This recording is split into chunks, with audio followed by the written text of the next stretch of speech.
कल जो पैराग्राफ हुआ था अंत में, उसको पढ़ के आगे बढ़ेंगे। इसमें कहा गुरुदेव ने, मोह का होम हो जाता है स्नेह में। स्नेह जब सूक्ष्म परम तत्व का अभिलाषी होता है तो स्नेह जड़ता का रूप धारण करता है। यह रूप भी एक दिन अरूपी के रूप में समा जाता है। काम क्रोध मोह आदि के भाव यूं ही निरर्थक हो जाते हैं। मोह की बातें सुनते सुनाते ही तो मोह ने हृदय को वशीभूत कर लिया। अब तुम प्रस्थान करो। अधिक वार्तालाप तुम जैसों का हानिकारक ही होता है। और यही भाव हमने लिया था कि ऋषि समझ गया है कि जितनी बातें की जाएं किसी भी विकार के बारे में, तो स्वाभाविक है कि हृदय पर उसका प्रभाव पड़ता ही पड़ता है। और इसीलिए संग का महत्व बतलाया जाता है कि कैसे लोगों का संग करो और कैसे विचारों का संग करो। यदि हमारे विचारों में विकार शामिल होंगे तो फिर हम इतने भीतर से अभी मजबूत नहीं है कि वो विकार हम पर अपना प्रभाव न डालें, हम उनसे प्रभावित न हों। विकारों के बारे में सोचना है, समझना है, यदि आवश्यक है तो उनसे काम लेना है और एक उचित दूरी बनाकर, जो आजकल चल रहा है सोशल डिस्टेंसिंग, क्योंकि वो हमारे फैमिली मेंबर नहीं है, वो हमारी विचारधारा में शामिल लोग नहीं हैं। इसलिए मिलते हैं, कभी कभार मिलते हैं, तो एक उचित दूरी बना के रखनी है। अन्यथा बहुत स्वाभाविक है कि वो हृदय को वशीभूत कर ले। और यही बातें ऋषि अनुभव कर रहा है कि मोह की बातें सुनते सुनाते कहीं वास्तव में वो मेरे हृदय पर पूरी तरह छा न जाए, इसलिए मोह को कहता है कि तुम प्रस्थान करो। किंतु उसके पहले स्वयं चिंतन भी करता है और अपना अनुभव ऋषि के माध्यम से गुरुदेव हम तक पहुंचा रहे हैं कि मोह का होम भी हो जाता है स्नेह में। यानी जब प्राणी के जीवन में स्नेह आ जाता है और उसकी स्नेह की समझ और पकड़ दोनों चीजें आने लगती हैं, तब उसको समझ में आता, अपने आप ही मालूम पड़ता है कि किस प्रकार से यह स्नेह जो है उसे सूक्ष्म परम तत्व की ओर आगे बढ़ा सकता है। और तब उसे उस परम तत्व की ओर यानी प्रेम की ओर आगे बढ़ने की प्रेरणा मिलती है उस स्नेह के द्वारा।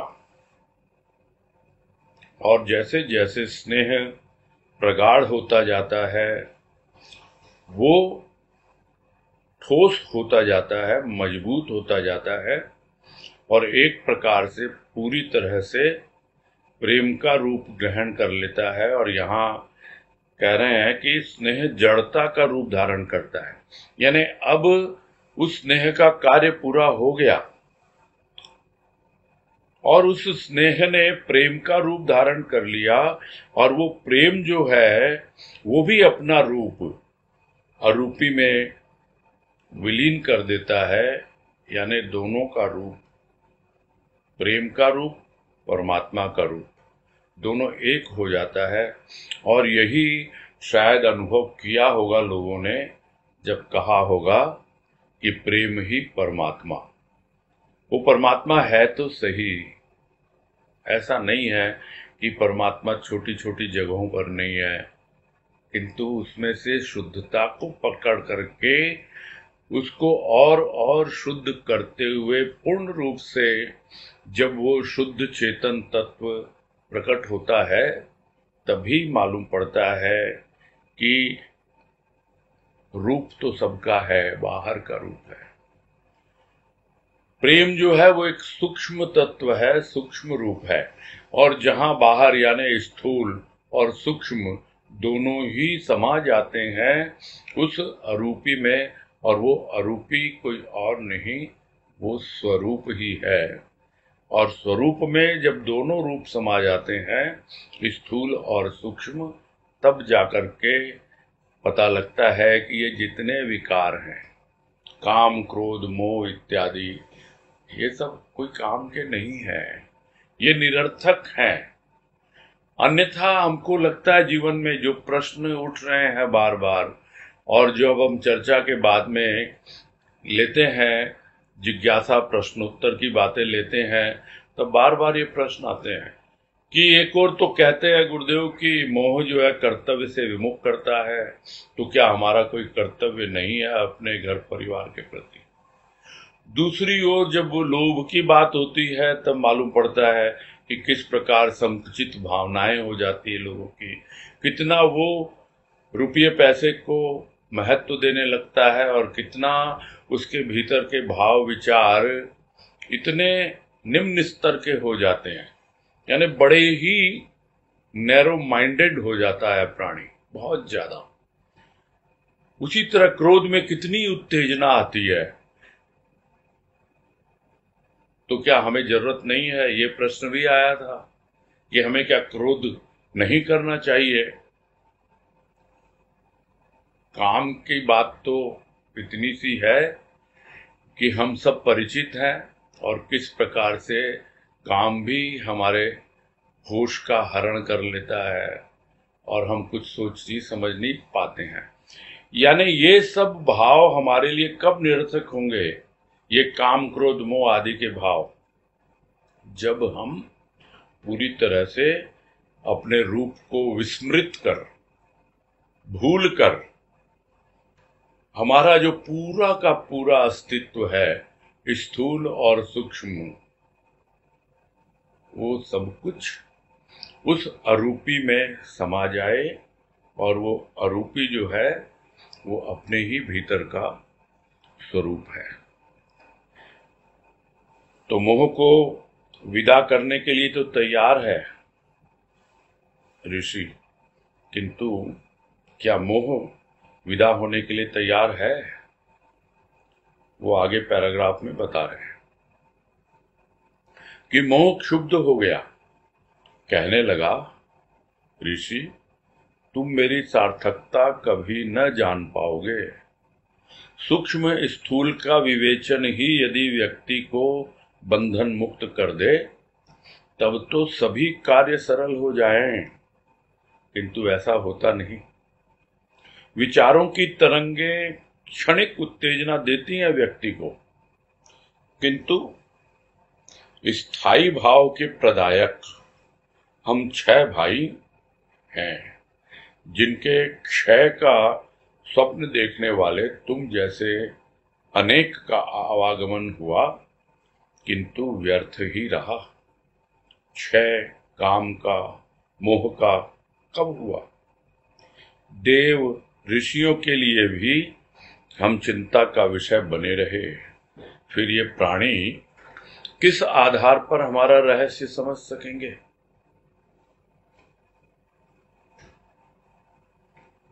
और इस पैराग्राफ में यही कह रहा है कि यदि उसको कह दिया गया कि तुम प्रस्थान करो, तो स्वाभाविक है किसी को आप मुंह पे बोले हाँ भाई साहब हो गया आपका काम, चलिए आप विदा होइए यहां से, है क्षुब्ध तो होगा ही न कोई। किंतु ऋषि अपने आप में सोचने लगा था कि ये मोह की बातें सुनते सुनाते, ये इससे वार्तालाप करते करते कहीं मेरे हृदय में ही मोह पूरी तरह ना आ जाए। वो उससे बचना चाहता था, इसीलिए कहा कि भाई ज्यादा तुम जैसे लोगों से बातें करना हो सकता है हानिकारक हो, गड़बड़ हो जाए बात। और ये सब सुनने करके कि तुम विदा हो जाओ यहां से, मोह जो क्षुब्ध हो गया, उसको थोड़ी तकलीफ हुई, और ये कहने लगा कि भाई तुम क्या जानो, तुम कभी नहीं जान पाओगे। यानी ऋषि जैसे लोग कभी भी मोह की सार्थकता नहीं जान पाओगे। और यदि साधारण प्राणी भी, जो तुम समझा रहे हो सबको कि सूक्ष्म स्थूल का विवेचन करो, स्थूल में क्या है, सूक्ष्म में क्या है, ये स्थूल तत्व क्या होते हैं, सूक्ष्म तत्व क्या होते हैं, और यही सब बातों का विवेचन करके यदि प्राणी बंधन मुक्त हो जाता, तब तो वो एकदम इजी हो जाता, सारे कार्य एकदम सरल हो जाते फिर तो। किंतु ऐसा होता नहीं है। सिर्फ विवेचन से नहीं होता, सिर्फ चिंतन मनन से नहीं होता, उस पे चलना पड़ता है, उसको फॉलो करना पड़ता है, जीवन में उतारना पड़ता है। क्यों, किस तरह? क्योंकि जो आप विवेचन कर रहे हैं उस अवस्था में विचारों की तरंगे उठती हैं, यानी जोश आता है, उमंगे भी आती है, समझ में भी आता है कि किस प्रकार से ये विकार हमको प्रभावित कर रहे हैं। किंतु वो क्षणिक है। थोड़ा सा, जिसको कहते हैं, एक एक्साइटमेंट होता है, एक उत्तेजना होती है, और फिर हम सोचते हैं कि हाँ भाई अब हम संभाल लेंगे इनको। किंतु जैसे ही वो उत्तेजना शांत हुई नहीं, कि ये जो स्थायी भाव जो है, जो हमेशा बना रहता है, किसका? तो यहां कहा गुरुदेव ने कि 6 भाई, ये 6 भाई में से ये चौथा भाई बोल रहा है अभी, यानी काम क्रोध लोभ, इनकी बातें हो गई। अब मोह की बातें समापन की ओर बढ़ रही हैं, यानी 4 तो अपना पक्ष रख चुके, और लगता है उन 6 ने मिलकर के मोह को ही वकालत करने के लिए भेजा है। और इसीलिए मोह जो है तरह तरह के तर्क इन सबके विकारों के पक्ष में दे रहा है, और अभी भी कह रहा है कि स्थायी भाव के प्रदायक तो हम 6 भाई हैं, यानी हम तो हमेशा बने ही रहते हैं। काम क्रोध लोभ मोह मद मत्सर, मत्सर का मतलब ईर्ष्या, मद का मतलब घमंड। तो ये काम क्रोध लोभ मोह मद मत्सर, ये सब, इन सब की पैरवी कर रहा है मोह, और कह रहा है कि अगर कोई विवेचन करे भी सूक्ष्म पर, स्थूल पर और तरह तरह की बातों पर, तो भी उससे क्या होगा? वो क्षणिक है, थोड़ी देर को लगता है प्राणी को, किंतु टिकते नहीं है वो सब बातें। जो टिकी हुई है, जो स्थायी भाव है, वो तो है इन विकारों का, और इनके 6 का स्वप्न देखने वाले, यानी स्वप्न ही है कि इन 6 का, विकारों का क्षय हो जाए, यानी कि ये बिल्कुल मिट जाए, नष्ट हो जाए। तो तुम जैसे अनेकों का आवागमन हुआ। ऋषि को कह रहा हूं कि तुम्हारे जैसे अनेकों आए, उन्होंने स्वप्न ही देखा। वास्तविकता तो है यही कि हम थे, हम हैं और हम रहेंगे। हम 6 भाई हैं। अब तुम जैसे लोग चाहते हो कि ये नष्ट हो जाए, किंतु नहीं, स्वप्न ही देखते रहे, और कभी क्षय हुआ नहीं इनका, कभी नष्ट हुए नहीं, और ये स्वप्न देखना जो है वो व्यर्थ ही रहा, बेकार ही रहा, होता ही नहीं है। कब हुआ बताओ भाई? क्या काम का, मोह का, इन सब का कोई क्षय हुआ है कभी? कभी नष्ट हुए हैं ये? अरे हम तो देवों के लिए, ऋषियों के लिए, सबके लिए हम चिंता का विषय बने हुए हैं। पहले भी थे और आज भी हैं।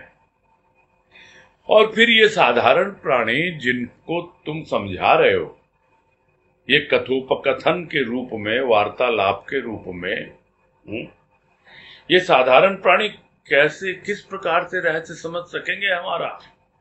ये ज्यादा से ज्यादा स्थूल सूक्ष्म इन सब का विवेचन कर लेंगे, लेकिन वो क्षणिक होगा। थोड़ी देर बाद फिर ये दुनियादारी में आएंगे, फिर वही। अभी आज ही देखा मैंने फेसबुक पर, किसी ने बहुत अच्छा कोटेशन डाल रखा था। तो पता नहीं मन में क्या आया, मैंने उस पर कमेंट लिख दिया, क्योंकि वो यही था कि भाई सबको एक दिन जाना है। ये अंग्रेजी में था, तो ये तुम्हारे साथ जाएगा, ये जाएगा, वो जाएगा, सबका टिकट कटा हुआ है और वगैरह वगैरह, जो हम लोग प्राय सुनते रहते हैं। तो इस मोमेंट पे, यानी अभी जो संसार में जो स्थिति परिस्थिति है, उसको देख करके स्वाभाविक है दो ही तरह की भावनाएं उमड़ती हैं लोगों में। एक, या तो वो भयभीत होता है, और या दूसरा, उसके भीतर वैराग्य जाग जाता है कि क्या रखा है इन सब में। किंतु ये दोनों ही भाव क्षणिक हैं। जैसे ही स्थिति सामान्य होगी, वैसे ही फिर वही दुनियादारी, फिर वही सब बातें अभी चल रहा है। रोज रोज एक एक घंटे हम बैठते हैं, आपस में चर्चा करते हैं, समझने की कोशिश करते हैं, किंतु फिर एक बार अवस्था अलग हुई, बदली नहीं कि फिर वही का वही। तो ये वैराग्य क्या है? इसको रामकृष्ण परमहंस ने कहा श्मशान वैरागी। यानी ऐसे लोग श्मशान में जाते हैं किसी की अंतिम यात्रा में, वहां देखते हैं किसी को मरे हुए को जलते हुए, और एकदम एक दिन मेरा भी यही हाल होने वाला है, देख करके बड़ा वैराग्य उमड़ता है। फिर बाहर आते हैं, फिर अपने घर में काम धंधे में वैसे ही फिर से वैराग्य छू मंतर, पता नहीं कहां से कहां हो जाता है। तो ये हालत है साधारण प्राणी की।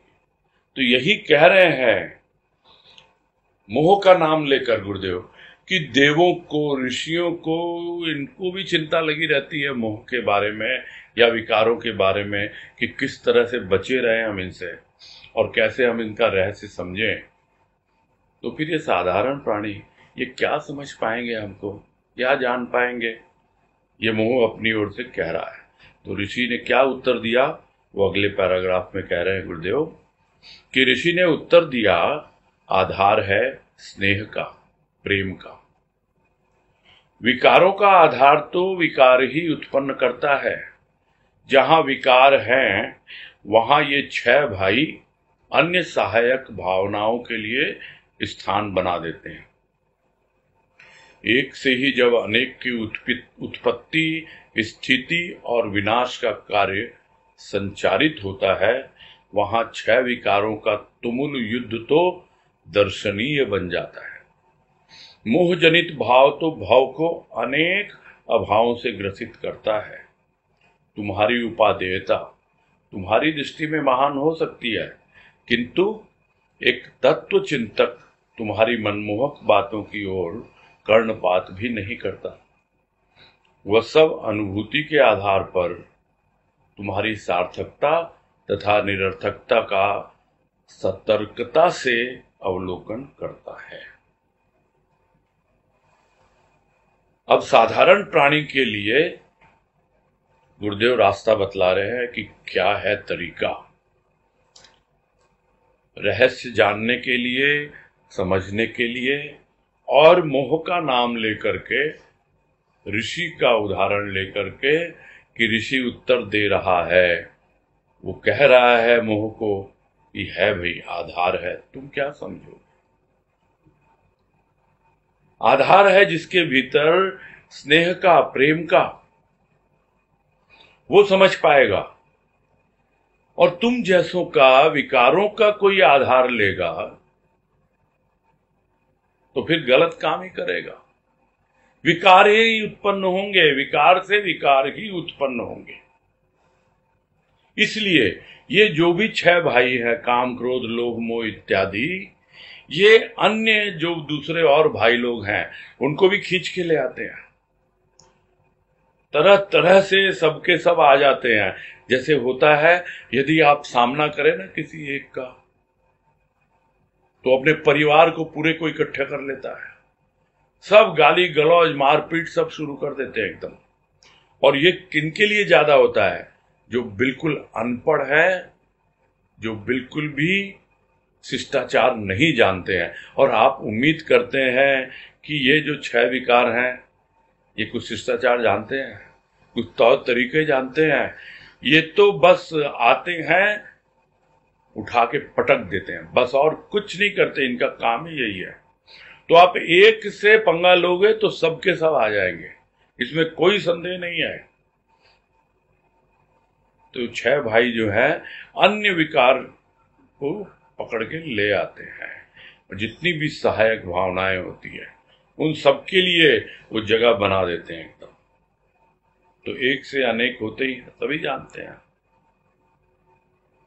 यही तो जीवन है। परमात्मा ने भी कहा मैं एक हूं अनेक हो जाऊं, तभी तो सृष्टि की रचना हुई। तो एक से ही अनेक की उत्पत्ति होती है। सिर्फ उत्पत्ति ही नहीं होती है, स्थिति भी बनती है और विनाश का कार्य भी संचारित होता है। और इसी के लिए परमात्मा ने 3 देव बना दिए हैं। एक ब्रह्मा है जो सृष्टि की रचना करते हैं, जो उत्पत्ति के देवता है। एक विष्णु है जो जीवन बना के रखते हैं, जीवन की रक्षा करते हैं। और एक महादेव है, महेश है, जो कुछ भी निरर्थक है, जीर्ण शीर्ण है, कोई काम का नहीं है, उसको समेट लेते हैं, उसका विनाश कर देते हैं। तो इस प्रकार से ही तो सृष्टि का कार्य चलता है। और इन सब में यदि 6 विकारों का तुमुल युद्ध, यानी ऐसा युद्ध इसको कहते हैं भयंकर, जैसे महामारी तो बहुतों ने देखी है, लेकिन अभी जो महामारी है ये बिल्कुल तुमुल भयंकर रूप में है। ये उसी तरह 6 विकार आ जाएं तो जैसा एक तुमुल युद्ध हो जाता है, और वो दर्शनीय बन जाता है। किसके लिए? जो इनसे दूरी बना के रखता है। जो इस वायरस से दूरी बना के रखता है वो देख पाता है कि किस प्रकार से सारी की सारी दुनिया लड़ रही है इससे। वैसे ये विकार कैसे सारी दुनिया लड़ रही है, ये कौन देख पाता है? वो ऋषि देख पा रहा है। उसके लिए ये दर्शनीय बन जाता है, क्योंकि उसके पास आधार है, स्नेह का है, प्रेम का है। मोह जनित भाव तो इस संसार में अनेक अभावों की ही सृष्टि करते आए हैं और करते रहते हैं। तो प्राणी को अभाव से ही ग्रसित करता है ये मोह। मोह होता है किसके लिए, क्या है? अच्छा ये नहीं है, बच्चों के लिए ये कर दिया जाए, अच्छा पति के लिए ये कर दिया जाए, अच्छा ये मतलब हर चीज के लिए ये तो कैसे करूं मैं, ये तो मेरे पास पैसे ही नहीं है, अरे मेरे पास तो ये नहीं है। मोह जो है वो भाव में आने ही नहीं देता है, और जब भाव नहीं होगा तो अपने आप ही अभाव आता है। ये एक बहुत सिंपल थ्योरी है। 2 ही प्रकार का जीवन प्राणी जी सकता है, या तो भावपूर्ण जीवन और या फिर अभावपूर्ण जीवन। भाव क्या है? प्रकाश है। अभाव क्या है? अंधकार है। तो यदि भाव नहीं होगा यानी प्रकाश नहीं होगा तो फिर अंधकार का साम्राज्य तो अपने आप ही आ जाएगा। वैसे ही है, प्रेम नहीं होगा तो मोह तो अपने आप ही आ जाएगा और अनेक अभावों को लेके आएगा। बिल्कुल आंख पे पट्टी बंध जाती है, अंधेरों से घिर जाता है प्राणी। ये हो सकता है कि तुम्हारी दृष्टि में तुम समझते हो कि भाई मैं बहुत काम का हूं। मोह को कह रहा है ऋषि कि तुम अपने आप को समझते हो कि मैं बहुत काम का हूं, किंतु जो भी तत्व विवेचक है, यानी जो नीरक्षीर विवेकी है, जो सब कुछ देख रहा है, समझ रहा है, एक तत्व चिंतक, वो तुम्हारी मनमोहक बातों की ओर ध्यान भी नहीं देता है। ध्यान क्या, कर्णपात ही नहीं करता, यानी कान ही नहीं देता। जब सुनेगा ही नहीं तुम्हारी बातों को तो फिर ध्यान कैसे देगा? तुम आओ और जाओ करो, तुम अपनी कुछ भी तुमको अपने गाल बजाने हैं, जो कुछ भी तुमको कहना है, जो तुम्हारी सुनते हो वहां जाओ। मेरे पास आके क्या तुम कर पाओगे? मैं तो ध्यान ही नहीं देता हूं तुम जैसे लोगों की बातों पर। और फिर कितने मोहक ढंग से, कितने एकदम आराम से अंदर प्रवेश करते हो और हृदय और प्राणों को पूरी तरह से अपने वश में कर लेते हो। क्या मुझे पता नहीं, बड़ी मुश्किल से उससे बाहर निकल के आया हूं मैं। ये ऋषि समझ रहा है, तो इसलिए सुनकर क्या होगा, उससे क्या लाभ होगा? तो वह सब अनुभूति के आधार पर समझता है कि कब तुम्हारी सार्थकता है और कब निरर्थकता है।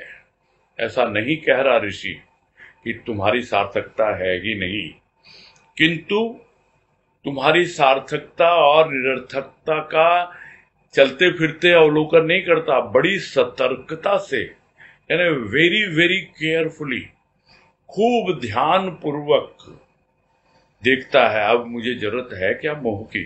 अब मुझे जरूरत है क्या विकारों की? तब काम में लेगा। और उसी को कहा जाता है कि स्थिति परिस्थिति को व्यवस्थित करने के लिए, जीवन को सुचारू रूप से, भौतिक जीवन को चलाने के लिए कुछ अंशों में इनकी आवश्यकता होती है, इसीलिए इनकी सृष्टि की गई है। आगे कह रहे हैं कि यूं तो सभी विकार अल्प या अति मात्रा में प्राणी के प्राणों में विकलता, विवशता, चंचलता को प्रोत्साहन देते हैं, किंतु तुमने तो सभी को भ्रमित कर रखा है। अन्य विकार जहां कामुकता, उग्रता, संकीर्णता आदि दुराभावों को उत्तेजित करते हैं, वहां तुम तो अकर्मण्यता का ही पाठ पढ़ाते हो। मोह का मैं प्रशंसक नहीं, तुम्हारा प्रस्थान ही अब शुभकर है। और फिर से सारी बातों का निचोड़ मोह को समझा रहे हैं, यानी हमको ही समझा रहे हैं। हमारे भीतर जो मोह है वो अगर समझ जाए तो फिर बहुत ही हमारी स्थिति परिस्थिति बदल जाए। कह रहे हैं कि यूं तो सभी विकार कम ज्यादा, अल्प या अति मात्रा में प्राणी के प्राणों में विकलता, विवशता, चंचलता ये आती है बातें, हम अनुभव करते हैं। कुछ न कुछ हमारे भीतर व्याकुलता आती है, चाहे कोई भी प्रकार का विकार हो। किसी से कम आती है, किसी से ज्यादा आती है, इसीलिए कहा अल्प या अति मात्रा में। तो किसी विकार से हम ज्यादा प्रभावित होते हैं और किसी से कम होते हैं। और यह भी एक एक इंडिविजुअल पर डिपेंड करेगा, यानी प्रत्येक प्राणी पर निर्भर करेगा कि वो कौन से विकार से ज्यादा प्रभावित होता है। कोई काम से ज्यादा प्रभावित होता है तो कोई क्रोध से ज्यादा प्रभावित होता है। और कभी हो सकता है ऐसे लोग भी हैं जो क्रोध और काम से कम प्रभावित होते हों, मोह से बहुत प्रभावित होते हैं। तो अल्प या अधिक मात्रा में सभी लोग कुछ न कुछ प्रभावित होते हैं, और उस प्रभाव के कारण उनके प्राणों के अंदर में छोटे या बड़े रूप में व्याकुलता होती है, और बहुत बार वो विवश भी हो जाते हैं, मजबूर हो जाते हैं। और साथ ही साथ ये विकार जो है मन को चंचल बना देते हैं, यानी कामना वासना मन को चंचल बना देती है। मोह जो है उसको विवश कर देता है, या उसको क्रोध लोभ जो है विवश कर देता है कि वो कुछ सोचता ही नहीं पैसे के अलावा। और भी विकलता आती है, व्याकुलता तो सभी पैदा करते हैं, किसी का कम किसी का ज्यादा। किंतु मोह क्या है? मोह ने तो सबसे पहले भ्रम पैदा किया है। आता है स्नेह के रूप में, प्राणी अपने आप को समझ लेता है कि हाँ भाई मैं तो सही राह पर चल रहा हूं, और किस तरह से वो उसको अपने कर्तव्य से विमुख कर देता है। ये सब बातें बड़ी डिटेल में हम सुन चुके हैं, पहले समझ भी चुके हैं कि अन्य विकार जहां कामुकता, उग्रता, संकीर्णता, यानी काम से कामुकता आती है, क्रोध से उग्रता आती है और लोभ से संकीर्णता आती है। इन सब बातों का खूब डिटेल में गुरुदेव ने हमें समझा दिया। तो इन सब दुरा भावों को, यानी गलत भाव, बुरे भाव, जिसको कहते हैं, एक होता है सदाचारी, यानी अच्छा आचार होता है, एक होता है दुराचारी, यानी गलत आचरण करता है, बुरा आचरण करता है। वैसे ही एक होता है अच्छा भाव, यानी सद्भाव, और एक होता है बुरा भाव, यानी दुरा भाव। तो यहाँ पे जो दुरा भाव है, यानी बुरे भाव हैं, उनको उत्तेजित करता है कौन? काम, क्रोध और लोभ। किंतु तुम क्या करते हो? तुम तो अकर्मण्यता का पाठ पढ़ा, यानी बिल्कुल कर्तव्य विमुख कर देते हो, और जो उसके लिए करने योग्य है वो नहीं करके वो बस मोह के वशीभूत होकर के ही अपना जीवन यापन करता रहता है। तो मोह का मैं प्रशंसक नहीं, ये तो सही बात है। तो क्या फिर किया जाए? जाओ भाई जाओ, तुम तो, तुम्हारा प्रस्थान ही शुभकर है। तो क्या मोह जा रहा है? देखें, अगले पैराग्राफ में बताएंगे अब कि मोह लज्जित तो प्रस्थान के लिए उद्यत हुआ, किंतु जाने के पूर्व ऋषि की सहानुभूति का वह इच्छुक था। कहने लगा, मैं चला, किंतु मेरी उपादेयता तुम्हें स्वीकार करनी चाहिए। ऋषि ने उत्तर देते हुए कहा, मैं तुम्हें हृदय में स्थान कैसे दे सकता हूं? विवेक अभी मेरा सहायक है। जहां विवेक है वहां तुम्हारा स्थान कहां? तुम्हारे लिए सहानुभूति कहां? मोह ने नतमस्तक हो विदा ली। यानी अब मोह को समझ में आ गया कि और ज्यादा बातें बनाने से कुछ लाभ नहीं है। मेरा कच्चा चिट्ठा खोल के रख दिया इस ऋषि ने तो, और मुझे ही नहीं, सब लोगों को बता दिया, जो भी पढ़ रहे हैं, सुन रहे हैं, जो कुछ भी है, गुरुदेव ने इतना स्पष्ट रूप से हमें समझाया है। पता नहीं, मेरे पास शब्द नहीं है, फिर भी उनकी कृपा से जो शब्द आते हैं, उन शब्दों के द्वारा हम समझने समझाने का प्रयास करते हैं कि कितना एक एक, जिसको कहते हैं, छोटे से छोटे भावों को स्पष्ट करना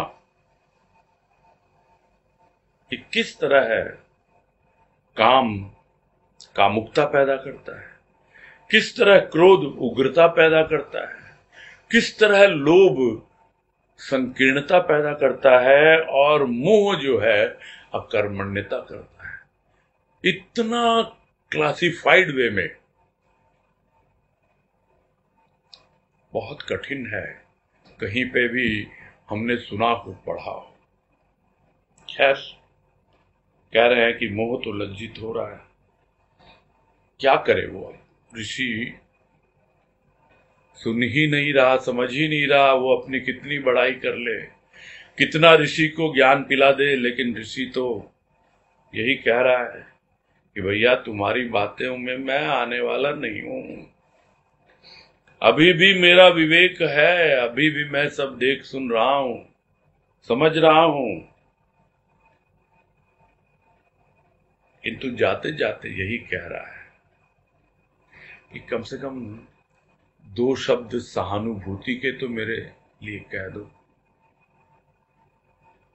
वो सहानुभूति का इच्छुक था। तो क्या ऋषि उसके प्रति सहानुभूति प्रकट करे? सोचने लगा ऋषि, और सोच के क्या कहेगा वो कि कैसे तुम्हें हृदय में स्थान दे सकता हूं। भले ही तुम कहते रहो कि तुम्हें मेरी उपादेयता स्वीकार करनी चाहिए, यानी मेरा भी उपयोग है, मैं भी काम का हूं, तुम्हें स्वीकार करना चाहिए।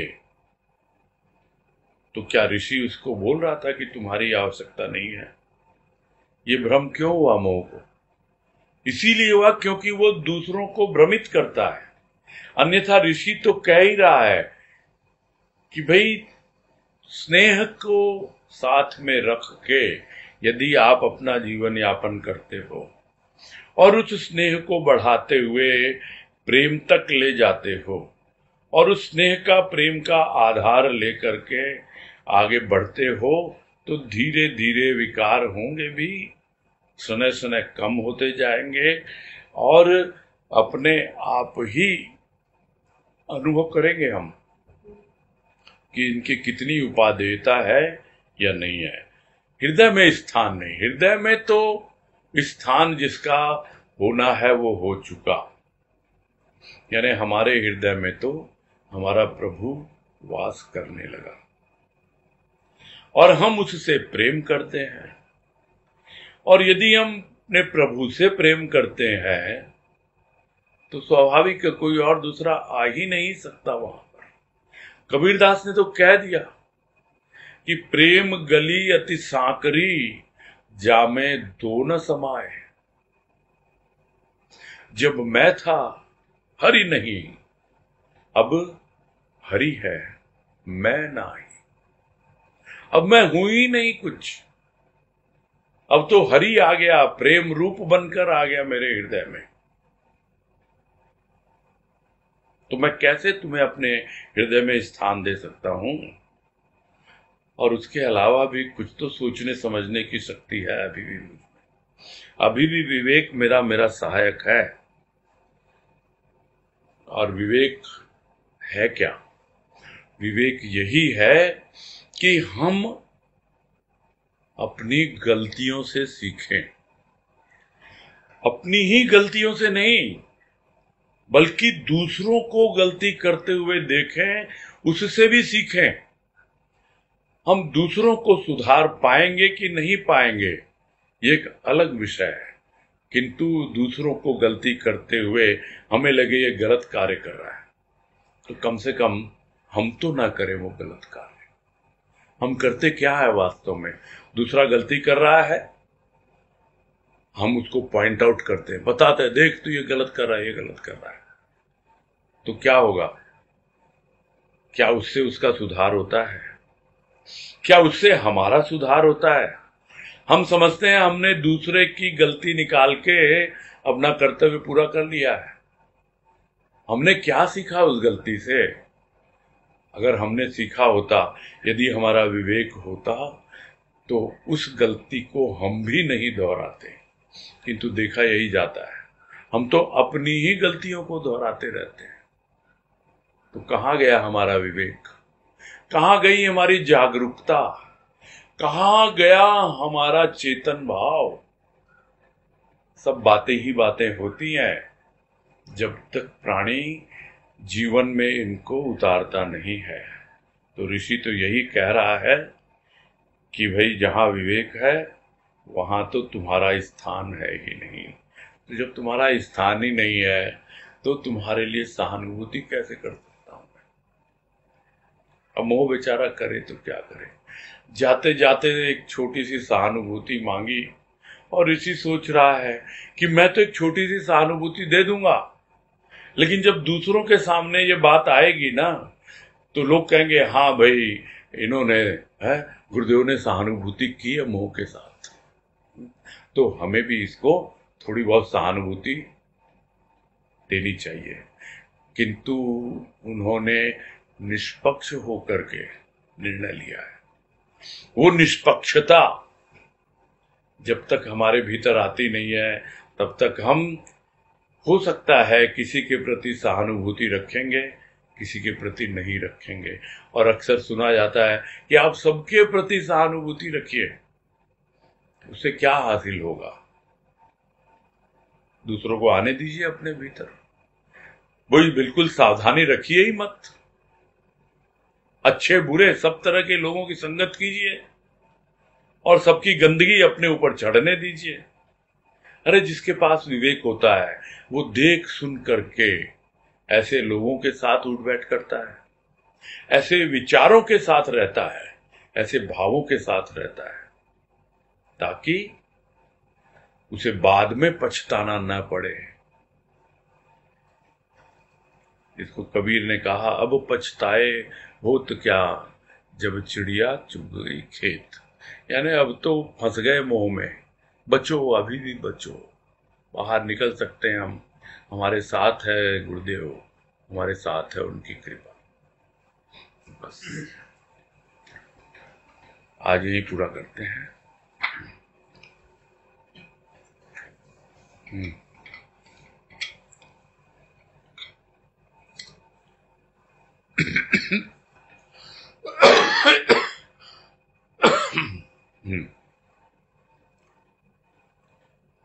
हाँ, हैंड रेज करो जिसको कोई है सवाल।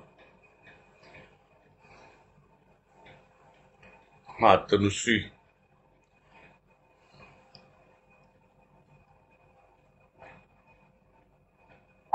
प्रणाम भैया। बोलो। ये एक्चुअली मोह ने सिर्फ अकर्मण्यता का ही पार्ट पढ़ाया, तो ये क्लियर नहीं हुआ कि मोह हमको अकर्मण्य कैसे बनाता है। जो करने योग्य है हम वो करते नहीं है, यानी हमको प्रभु से प्रेम करना चाहिए। हमारे भीतर जो मोह का ही जो छद्म रूप है, यानी स्नेह का जो छद्म रूप मोह है, उस मोह ने उस स्नेह को ढक रखा है, उसको निकाले बाहर। और हम तो मोह के वशीभूत होकर के अपने ही घर परिवार दुनियादारी में स्थूल के भावों में ही खेलते रहते हैं, और जो हमको करना चाहिए, यानी जो करने के लिए हम इस संसार में आए हैं, वो हम कर नहीं रहे हैं। ये बात पहली बार नहीं हो रही है मोह की चर्चा में, जो मैंने अभी आपको 1 मिनट में बिल्कुल स्पीड में बताई है ना। ये है कर्मण्यता। बस एक चीज और पूछनी थी कि मतलब मोह की कोई, ऋषि ने मोह को कोई सहानुभूति दिखाई नहीं, तो इसका मतलब है कि मोह की कोई उपादेयता वास्तव में है ही नहीं, सिर्फ हमको अकर्मण्य ही बनाता है। सहानुभूति के साथ अभी अभी क्या कहा गया कि ऋषि तो निष्पक्ष है। निष्पक्ष है। निष्पक्ष कौन होता है? जो जजमेंट लेता है, जज है। जज क्या होता है? निष्पक्ष रहता है। वो दो पक्षों में किसी के साथ भी सहानुभूति नहीं रखता है, चाहे वो कातिल है या जिसका कत्ल हुआ है, किसी के साथ भी सहानुभूति नहीं है उसको। वो तो निष्पक्ष है। तो आपने शब्द सुना होगा ना अभी अंत में कि निष्पक्ष होकर के देख रहा है, इसलिए वो क्या सहानुभूति रखे। आगे बात समझ में अभी? अच्छा, ठीक। हाँ, सुभाष पोद्दार बोलिए। हाँ, हरिओम। क्या विवेक विकास ठहर नहीं सकता। ऋषि मुनि तो विवेकशील होते हैं, तो वो तो इन विकारों से फिर भी ठहर जाते हैं, इन विकारों से फिर भी छुटकारा पा सकते हैं, परंतु एक साधारण प्राणी के लिए बहुत कठिन है। तो इसको कैसे? नहीं, विवेक को जगाने की बात भी अभी उदाहरण स्वरूप आई थी कि विवेक कैसे जागे, कि जो कुछ भी गलतियां हम करते रहे हैं उन गलतियों को न दोहराएं, उन गलतियों से सीखें। साथ ही जो गलती दूसरे कर रहे हैं उन गलतियों से भी सीखें, किंतु हम वो करते नहीं है। विवेक सबको दिया है भगवान ने, बुद्धि सबको दी है। अब वो उसका कितना उपयोग करता है या सदुपयोग करता है कि दुरुपयोग करता है, प्रश्न यही है। सही दिशा में लगाएगा विवेक को तो क्या विवेक नहीं होता? जो बिजनेस में लगे हुए हैं, अच्छा पैसा कमा रहे हैं, तो अपने विवेक से ही तो कमा रहे हैं। वो कैसे कमा रहे हैं? विवेक तो है ही ना उनके पास, किंतु कौन सी दिशा में है वो विवेक? वही समझना है। यहाँ जो बातें हो रही है आध्यात्मिकता की हो रही है, भौतिकता की नहीं हो रही है।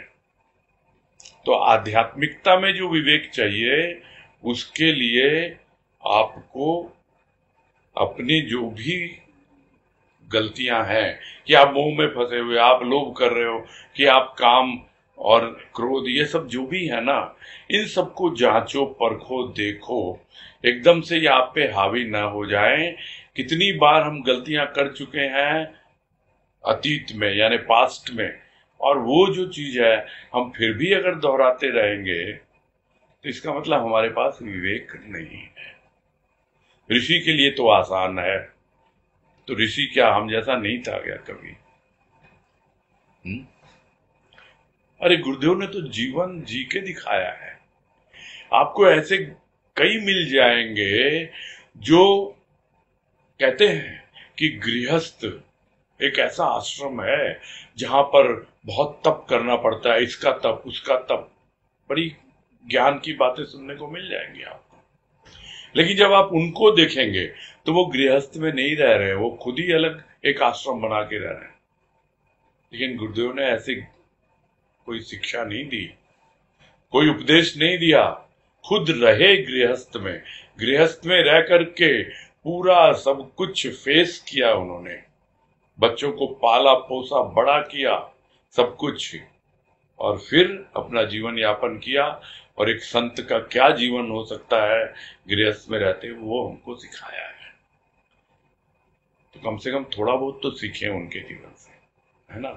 वही है विवेक को काम में लेना। हाँ, नेक्स्ट। हाँ, हरिओम। कल्पना शर्मा।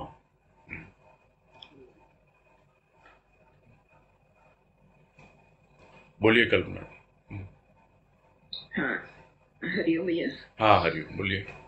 मैं ये पूछ रही थी कि मोह में स्वार्थ भी छिपा हुआ होता है। जैसे हम स्कूल में देखते हैं कि भाई ये माता पिता अपने बच्चों का लालन पालन कर रहे हैं, तो एक आस लगी रहती है कि वृद्धावस्था में हमारी सेवा करेंगी। और फिर कभी कभी ये भी सुनने को मिलता है जिससे कहावत है कि मोह भंग हो गया, यानी हमारी जिससे आशा की, हमारा जिससे लगाव था वो टूट गया। तो क्या मोह और स्वार्थ दोनों मिले जुले हैं? स्वार्थ एक ब्रॉड है, बहुत बड़ा व्यापक है स्वार्थ। स्वार्थ सिर्फ मोह में ही नहीं होता है, लोभ में भी स्वार्थ है, सभी में है। देखो क्या है कि ये दो जो चीज है, पहले भी कल परसों कभी किसी भाई ने प्रश्न किया था, तब यही मैंने बताया था कि दो कसौटी है, एक स्वार्थ है और एक अहंकार है। तो जो भी आपकी रिलेशनशिप्स हैं, जो भी संबंध हैं, उन संबंधों को आप इस कसौटी पे कस लें, तब आपकी आंखें खुलेंगी, तब आपका विवेक जागेगा। और वो कसौटी है स्वार्थ और अहंकार की। यदि आप प्रभु की भक्ति भी कर रहे हैं ना, और वो भी स्वार्थ और अहंकार के लिए कर रहे हैं, कि स्वार्थ है कुछ ना कुछ उसके साथ हमारे स्वार्थ की पूर्ति होगी, और या फिर हम भी भक्त कहलाएंगे, हमको भी खूब ज्ञान हो जाएगा, अपना अहंकार बढ़ जाता है उससे, हमारे भी समाज में पूछ होगी, अहंकार बढ़ाने के लिए कर रहे हैं क्या? तो दोनों चीजें जो हैं वही आपके लिए बाधक हैं, और उसमें शुद्धता खत्म हो जाती है उसकी, वो अशुद्ध हो जाता है। यानी स्वार्थ और अहंकार ही हर एक चीज को, चाहे वो स्नेह है, स्नेह को अशुद्ध कर रहा है वो स्वार्थ। वो स्नेह चाहे माता का हो, चाहे एक भक्त का हो, भक्त का स्नेह यदि है उसमें भी स्वार्थ आएगा तो वो फिर अशुद्ध हो जाएगा उसमें। समझ रहे हैं ना बातों? जी हाँ। तो स्वार्थ और अहंकार, बस ये दो चीजें हमेशा ध्यान रखें। हाँ, नेक्स्ट अनीता तुलसियान। हाँ,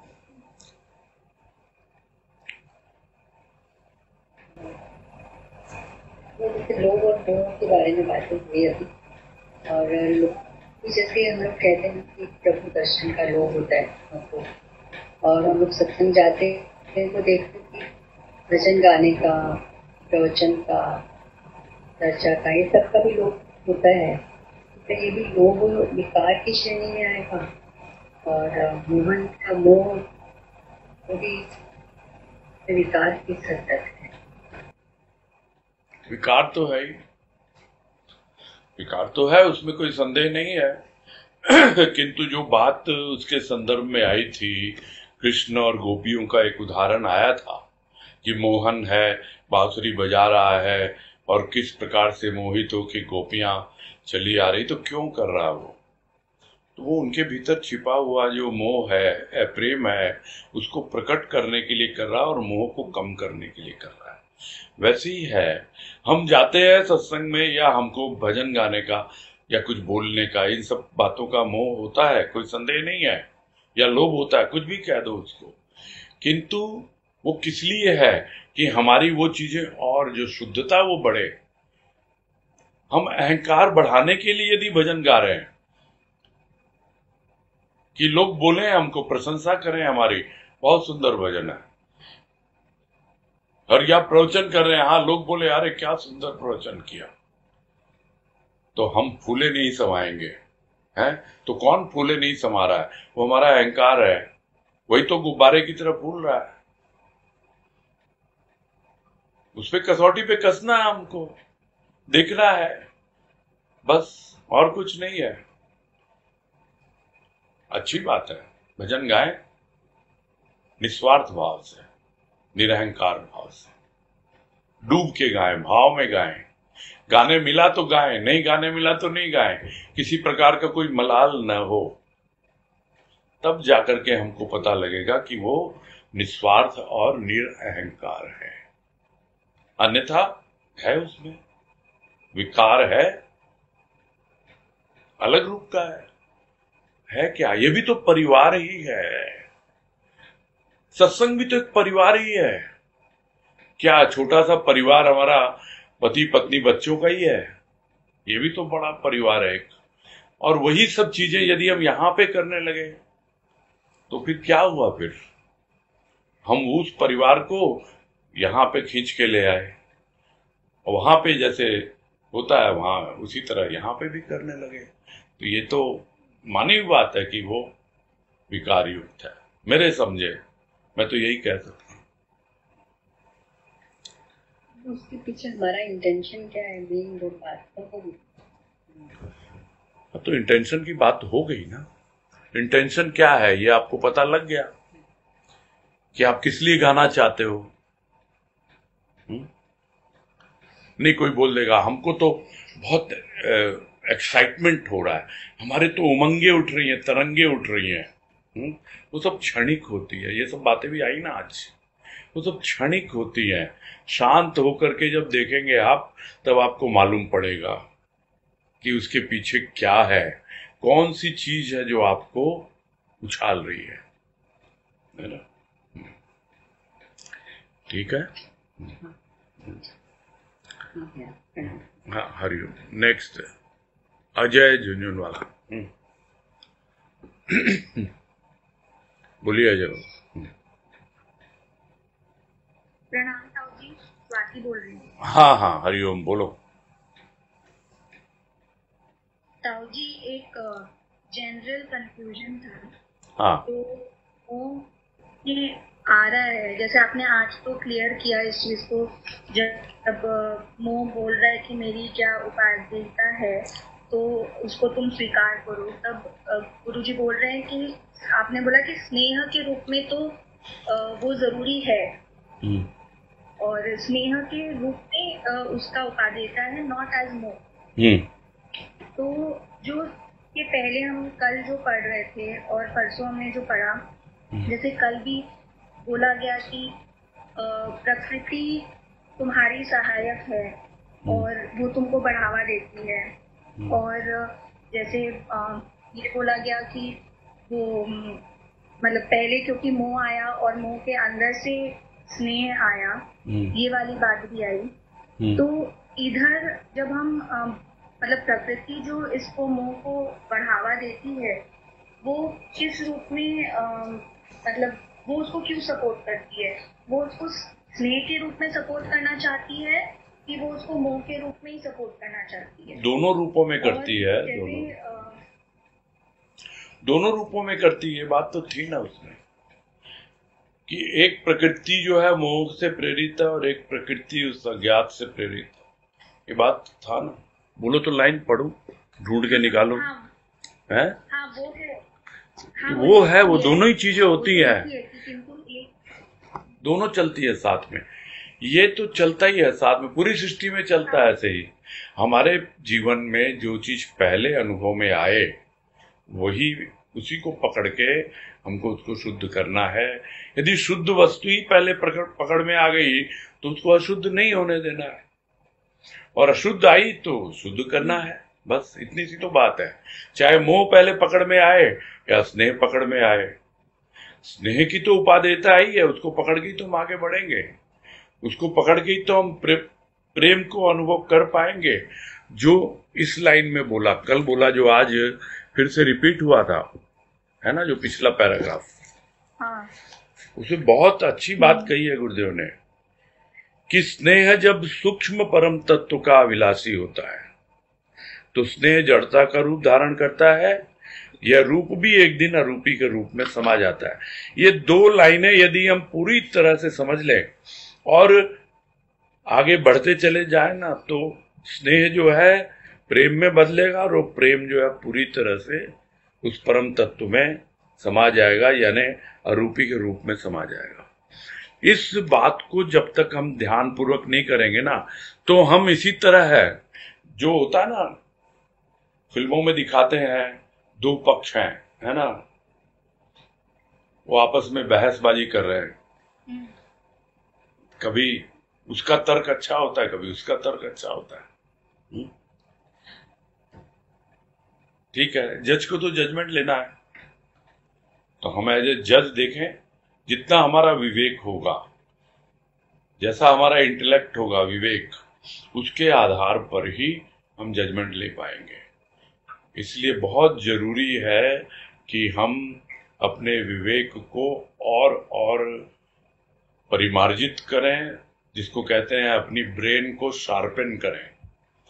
सिर्फ भौतिकता में नहीं, आध्यात्मिकता में भी जितना कुछ हमने जीवन में अभी तक सीखा है, पढ़ा है, अनुभव किया है, उसको और काम में लें। बहुत कुछ जानते हैं, बहुत लोग जानते हैं, और कृपा है हम लोगों पर कि हम लोगों को संस्कार के रूप में कुछ ऐसी चीजें मिली हुई है कि जिसको हम चाहें ना तो कहां से कहां पहुंचा सकते हैं। अन्यथा देखते हैं, हम सारी दुनिया में देखते हैं किस तरीके से लोग मोह में फंसे हुए हैं, उलझे हुए हैं। तो क्या हमने अपनी जिम्मेदारियां नहीं निभाई हैं? क्या गुरुदेव ने अपनी जिम्मेदारियां नहीं निभाई हैं? क्या आपके माता पिता ने अपनी जिम्मेदारियां नहीं निभाई हैं? अब वो तो वो जाने ना कि वो कितना आपसे मोह में है या स्नेह में है। लेकिन देखा जाए तो स्नेह तो परमात्मा में जोड़ेंगे स्नेह को, तभी वो धीरे धीरे विकसित होगा, और नहीं तो अपने शरीर के संबंधियों में वो प्रेम जो है, वो स्नेह जो है, बिल्कुल मिट्टी में ही मिल जाता है, यानी स्थूल में ही समा जाता है।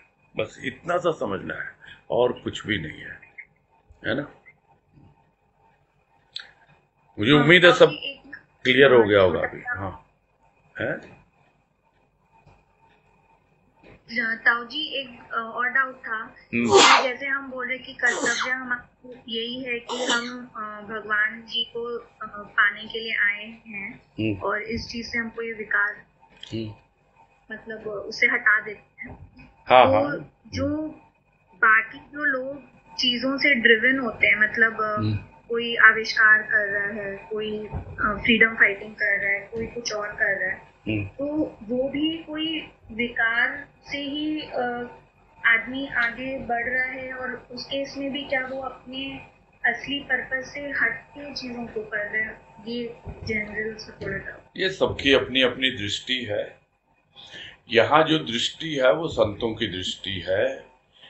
बहुत से लोग इसको स्वीकार नहीं करते हैं कि आप न जाने कितने जन्म लेके आए हो, फिर से आपका पुनर्जन्म होगा। बहुत लोग स्वीकार नहीं करते हैं।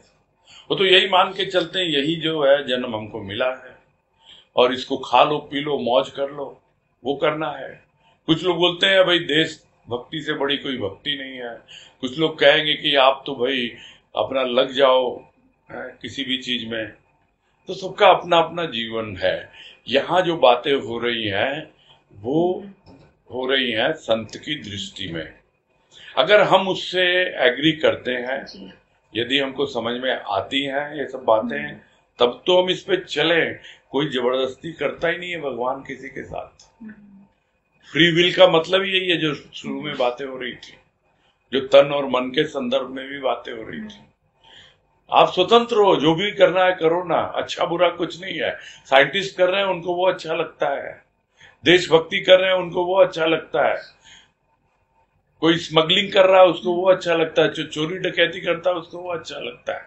भले ही हम जैसे लोग बोलेंगे नहीं भाई उसको तो समाज ने मजबूर कर दिया, वो उसको उस दृष्टि से देखा नहीं, बेचारा क्या करता, वो तो स्मगलर बन गया।